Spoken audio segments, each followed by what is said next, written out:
የትሁት ባለቤት ከባዱ ነገር ቺክ ማድረግ ነው ብሎ ሲነግረው ግን ምን ታደርግ ነበር ሚስት ቺክ ብታደርግበት ሲል ይጠይቀዋል። እንዲህ በቀላል መፍታት ይባላል እንዲህ ያለው እና ምን ልታደርጋት ነበር ብሎ ሲጠይቀው መጀመሪያ እሷን ሳይሆን ማጋጩን ነበረ እምመታው ይለዋል። እና ምን አደነገጥክ አንተ አለው ካሊብ።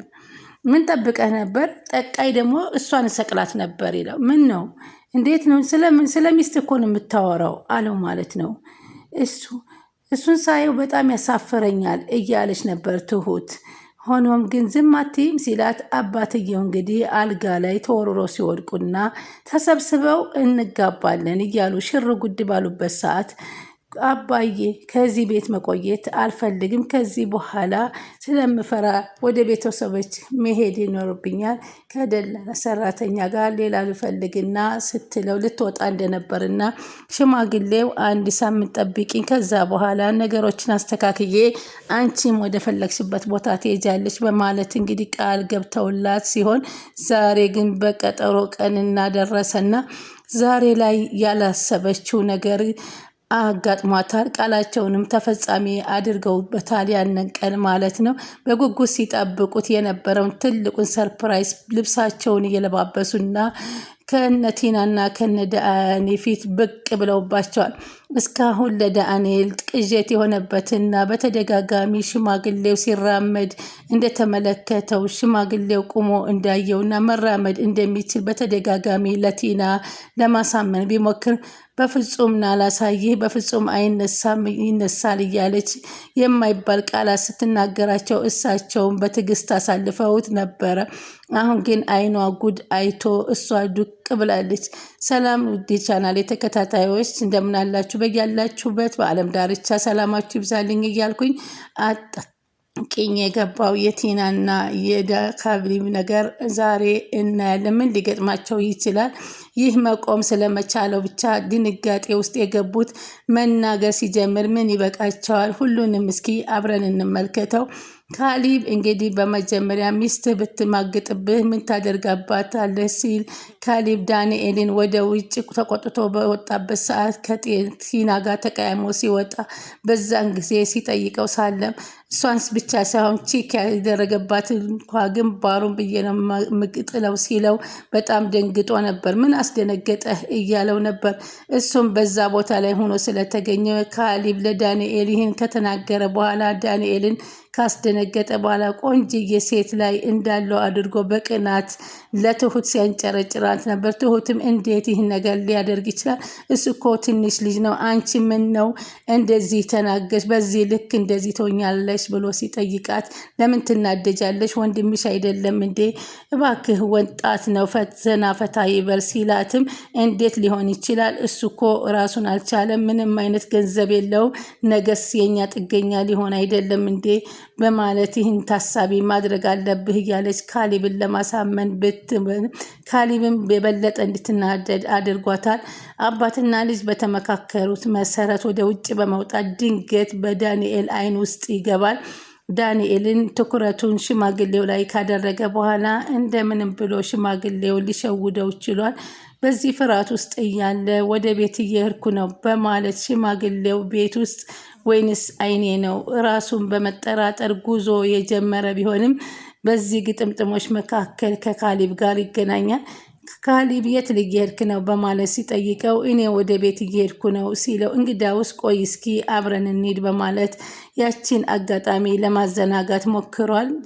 ሽማግሌውም በዛ ምክንያት እንግዲህ ተሽቀርቅሮ ከቤት ይከሰታል። ሽማግሌው ቤት ቁጭ ብሎ ሶፋ ላይ ሲያይ ራሱን ማመን አቃተው ማለት ነው።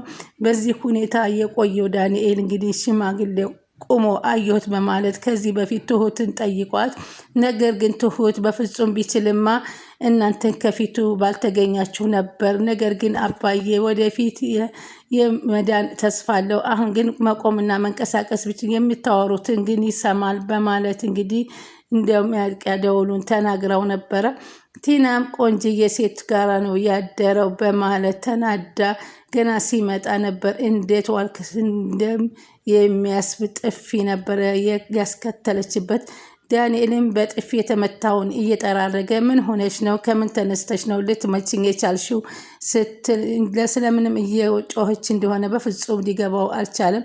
ጭራሽ ካንተን ብሶ በእኔ ላይ ሌላ ቼክ አደረክብኝ። እንዴት ሴት ላይ ትንጠለጠልክ? እንዴትስ በትደፍረኝ ነው እንደዚህ የምታደርገኝ? አንተ ወራዳ እያለ ሽማግሌው ፊት እየጮኸች በተደጋጋሚ እየመታችው ነበረ። እሱም ቆይ እስኪ ተረጋጊ፣ ምንድን ነው ያንቺ ነገር ሰልችቶኛል። አንቺ ምን አይነት ነው? አንቺን ክፉነትሽ ከውስጥሽ የተዋሃደ ነው። አንቺን መቀየር አልቻልኩም እያለ ሲናገር በስከ መጨረሻም ከእሷ ጋር ጭቅጭቅ ላለመቆየት ቤቱን ለቆ ለመውጣት ለቋል። አባትየውም የሁለቱን ትክክል ሁኔታ እየተከታተሉ ከቆዩ በኋላ ለልጃቸውን የተፈጠረውን ነገር ሲነግሩት ነበር።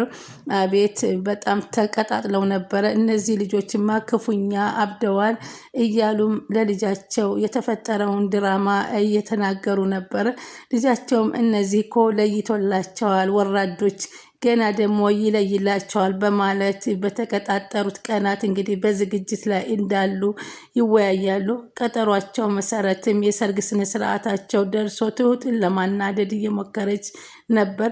እኔና ካሌብ ልንጋባ ነው፣ ለምን እዚህ ቤት አትወጪም? ገንዘብ ከፈለግሽ ብዙ ገንዘብ እሰጥሻለሁ ስትል ትሁት እንድትወጣ ስትገፋፋት ነበር። ትሁት ግን ከካሌብ ትዕዛዝ እስካልመጣልኝ ድረስ ይህን ቤት አልለቅም ስትላት ምን ነው ካሌብን ትወጂዋለሽ እንዴ ስትል ስትጠይቃት በሷ አለመናደዷ በጣም እየተበሳጨችባት ትገኛለች።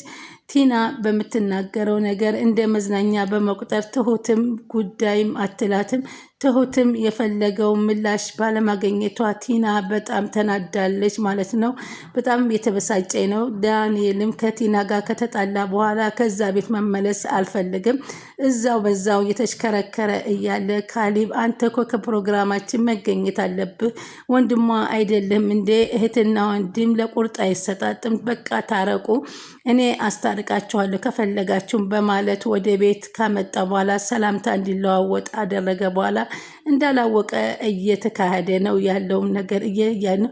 ዳንኤል እዛ ፕሮግራም መገኘት እንዳለበት ያ ያሰቡ ሰብስራይ ዳንኤል መገኘት እንዳለበት እንግዲህ ለዛ ነው በጧት በማልዶ የካሌብ እቅድ እዛ ትልቁ ሰርፕራይዝ እንዲችል ዳንኤል መገኘት አለበት። ለዛም ነው ማልዶ ወደ ቤት እንዲመለስ ያደረገው። ዘመድ ወገን ሲመጣ ይህ ሰውዬ እዚህ መቀመጡ ያሳፍረኛል፣ ወደ ውስጥ እናድርገው እያለች ግብ ተያይዛ ነበር። ነገር ግን ለዳንኤል ይሄ ምቾትን አልሰጠውም ነበረ። ምንም ክብራችን አይቀንስም፣ ደሞስ የራሱ ዘመድ ስለሆነ አንቺን ምን አገባሽ? አይመለከትሽም። አንቺ ችግር እየፈጠርሽ ነው። እንደውም እዚህ ቤት መምጣት አልፈልግም ነበረ ካሌብ ስለማለደኝ ነው በማለት ቲናን ትርክ ምርር እንዳደረገው። ነገር ግን የኢኮኖሚ ጉዳይ ሆነና ያሰባት ይቺ ቀን እስከምትደርስ አሁንም ድራማውን በእነሱ በኩል መጠናቀቅ እንዳለባቸው በትዕግስት እየተጠባበቀ ይገኝ ነበር። ዳንኤል በስከ መጨረሻ ያሰበው ሳይሳካ ለውርደት ዳርጓቸዋል። እንግዲህ ዳንኤልም ና አግዘኝ በተባለው መሰረት ሰውየውን ተሸክሞ ወደ መኝታ ክፍል ወርውሮታል። ከዛም ከወደቁበት ተነስተው ዘንጠው ሶፋቸውን ድንቅር አድርገው ከረባታቸውን አድርገው የሰርግ ፕሮግራም ወተባለው እነሱ በተቀመጡበት አካባቢ ለመቀላቀል በሩን ከፍተው ፊታቸው ላይ ድቅ እንዳሉባቸው። የዚህ ጊዜ ሽባ አድርጋ ለመጀመሪያ ጊዜ ያስቀመጠቻቸው ሽማግሌ አሁን ላይ መራመድና ጤነኛ መሆናቸውን አረጋግጣለች። ዳኒ ቅዥት የሆነበት ከዚህ በፊትም በተደጋጋሚ ስራመድ አየሁት ያለውን አሁን ላይ ግን ባየሽበት ፊቷ ላይ ድቅን ማለታቸው በራሱ እርግጠኛ መሆን ይችላል። ካሌብም የፈጠሩትን ድራማ አዝናኝና እስካሁን ቲና የመጣችበትን መንገድ እያሰበ በሳቅ ይዞት ሄዷል። አሁን በሁለት በኩል የተሰለፉት የቤተሰብ አባላትም ማለትም ውሽሜናች ጥቅም ለመፈለግ ሴት ቲናን እንደቀረባትና እንዲሁም የሚወዳት ፍቅረኛው እንዳለችው ተመልክተናል። ነገር ግን ከቲና ጋር ያለው ነገር ጨርሶ ገንዘቡን ይዞ ወደዚሁ የሚወዳት ፍቅረኛው ለመሄድ ነገሮችን እያመቻቸ የነበረው ጉድ ሆኗል ማለት ነው። ቲና የማትወደውን ካሌብን አግብታ ከትዳር በኋላ የሚደርሳትን ሀብትና ንብረት ተካፍላ ወደ ዳንኤል ሂዳ የፍቅር ጊዜ ቀጣዩን ዘመኗን በትዳር ተሳስራ ለማሳለፍ ትፈልግ ነበር። ካሌብና አባቱም ድራማውን በጥንቃቄ ሲያካሂዱት ከቆዩ በኋላ ዛሬ ላይ የመጨረሻውን ደውለው አዋርደዋል ማለት ነው።